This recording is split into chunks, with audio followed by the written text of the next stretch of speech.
Give me your burning question about life after narcissism. Happy Friday, everybody. Oh, yes. Can you feel that energy of Friday, Friday, Friday? I hope you guys all survived Hurricane Doreen or Dorian, whatever.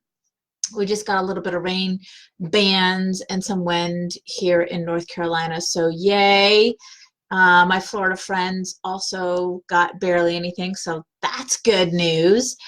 And, you know, talking to women every day, I hear, and also going through this myself, I hear all of these, and know all of these questions of confusion, right? When you've been through this abusive relationship, when you've been through what I call the silent abuse, when you've been through this type of relationship, you've been manipulated, you've been controlled, you've been gaslit, you've been like all of these things, and there's a lot of confusion going on. So I posted just a regular post with a picture of myself. I should have been smiling because that's what Facebook likes. Anyway, so I asked this, give me your burning questions, and I think I gave 5 of them. I'm going to read them to you because these are very common, confusing questions that we have within ourselves about why this happened. Why did I go through this relationship? And so I want to answer that for you. And I'm going to share with you what my question was, like before I dove deep into my healing journey. Okay, so number 1, the first question is going no contact and finding every reason to text him. How many of you have you done that? You're like, that's it, I had enough.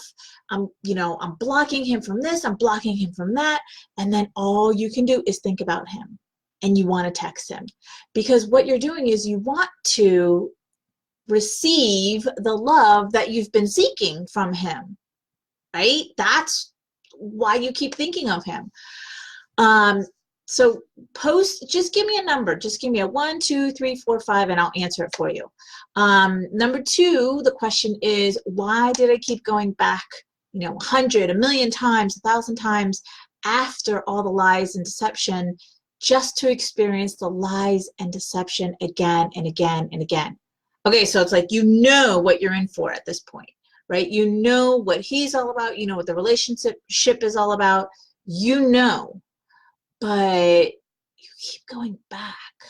So there's that confusion of why? Why do I keep torturing myself? What is going on? Why do I keep going back?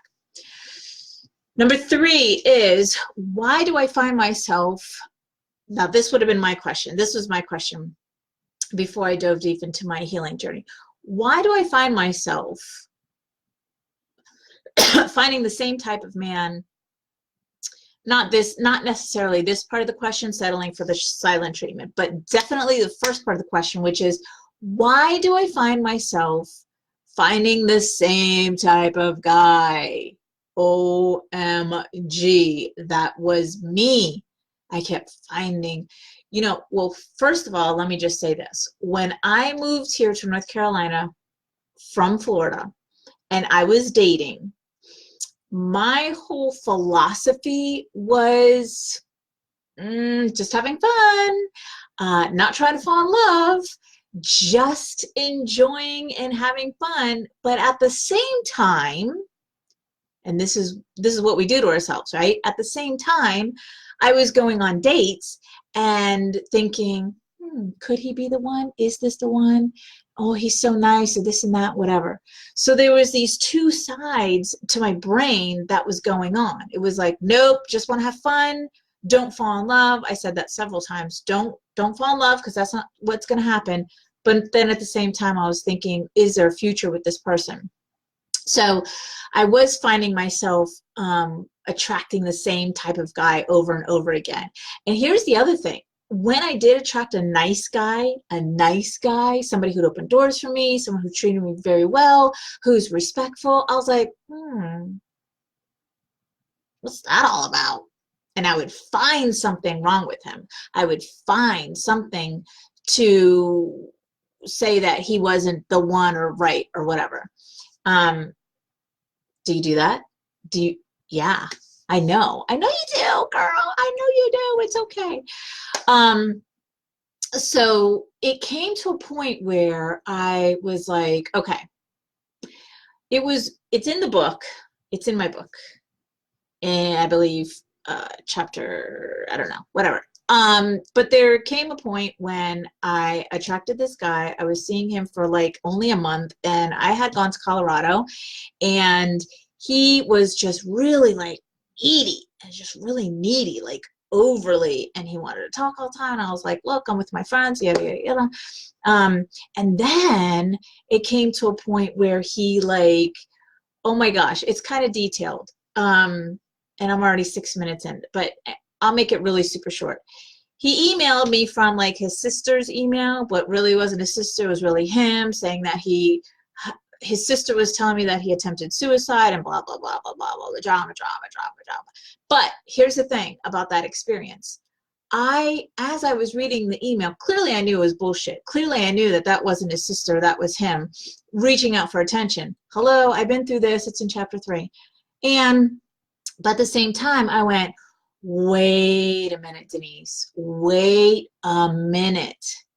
This is a carbon copy of what you've already experienced. So now I took a step back and I was like, this is do. Okay, so I was thinking to myself, I am the common denominator here. These people don't know each other, but I keep attracting the same type of craziness, the same type of trauma, the same type of stuff, man, over and over again. I was like, that's it. No more dating. I completely stopped. I completely stopped dating, and I focused on me. So yes, there is a reason why you keep attracting, because life is always happening for you. Remember this. This is key. This is so key right here. This is golden. Life is always happening for you, not to you. So even the worst situations that you've been through, life is happening for you, not to you. Okay? You've got to be at a readiness level to receive what I just said, but it is absolutely the truth. Ooh, thank you, Christine. So number 4 is, how do I learn to love myself and free myself from this prison I've lived in for so long? And this is key, guys, girls, who's ever listening. When we are in these toxic relationships, when we are in these narcissistic relationships, when we are in these abusive relationships, the key component to why we are in it and why we stay in it, or why we keep going back, is a lack of self-love, a lack of self-confidence, a lack of self-worth. We think, this is what I'm worth. If I truly and deeply love myself, would I put up with X, Y, and Z, right? And then there's the fear, the component of fear, and then there's the component of trust, right? But the main component of why we even got into these relationships was a lack of self-love, a lack of self-worth, and a lack of self-confidence. That's why. So how do you learn to love yourself and free yourself from this prison that you've lived in? You choose you. It's as simple as that. You choose you. You choose yourself as a priority. You say, done, going no contact, sticking to that. When he does run through your mind, you do something else. You have some affirmations on hand. You do whatever it takes for you to get away from that thought and focus on you, focus on you, focus on you. I can't say this enough. Focus on you, loving you, bringing up your self-worth, bringing up your self-esteem, and loving yourself. So that's how. Okay, I want to be happy and free. I want to live. How do I do that? This is such a great question. And I share this in a newsletter or a blog to my people all the time, because most of us are just existing. We're not living our lives. We're just going through the mundane part of today to tomorrow. And we live for the weekend. And it's just a repeat cycle of the same shit that our parents did, that our grandparents did. And we don't realize that we're just existing. We're not living. I have a comment, probably a question, and guess what? Facebook is not showing me, so I apologize, but I will answer your question if it's a question. We keep just getting through the day, getting through the week, and then we have like these spurts of like happiness, like, oh, I got a vacation to look forward to. I'm going on a cruise or something like periodically that we get to, but we don't live every single day to our fullest. We don't live every single day feeling happy and free. Again, this is a choice. You have to choose it for yourself. You have to say to yourself, I'm done existing and I want to actually live my life, because that's what we're here for. We're here to live. We're not here to just exist. We're not here to live for the weekends. That's not what your purpose is in life.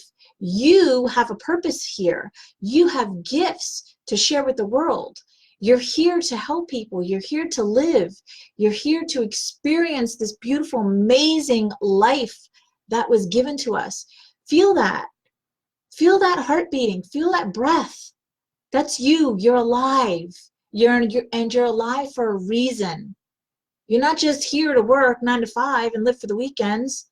You're not just here for the same bullshit crap that you learn from, you know, your parents. And no shame and no blame on mom and dad. That's not what this is about. This is about just realizing what the truth is. You are here for a purpose. You're here for a reason. And how do you know that? How do I know that? Feel your heart, feel your breath, feel that you're alive. That's how I know. That's how you know. I am ready to answer your burning question. If any of these 5 questions is not something that you're thinking or wondering or wanting to ask, it's okay. Simply PM me with your question. I'm more than happy to answer it for you. It's Friday. I'm actually going to work tomorrow, so I'll be answering these questions. I posted this on my page. Also, I would love to see you in my group. It's called Detox, Release, and Heal from Toxic Love. It's all about the aftermath, right? Life after narcissism. Okay, now you've been through the shit. You've been through the divorce. You've been through the court system. Now what? Now what do you do? That's what I share with my clients. That's what I teach my clients, of how to live, like that last question, how do I live my life and not just exist? All right, everybody. I am so thankful, so honored that you sit here and listen to me ramble on about this stuff.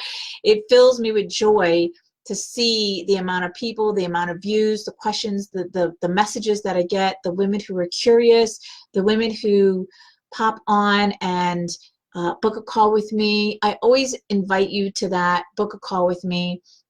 Let me show you how I did this.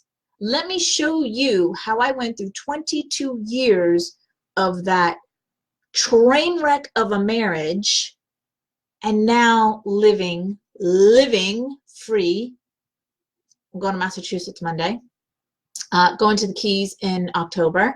Going to Orlando in November, or actually the first week in December, going to Hawaii next year. Like, I live free. I have time freedom, financial freedom. I have freedom in my life. It's so amazing. Let somebody who's walked down that path show you step by step exactly how you can do the same thing.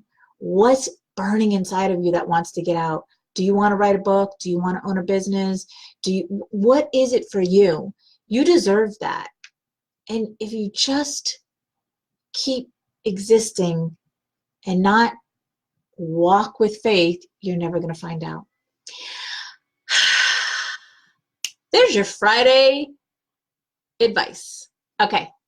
I love you. Have a great weekend.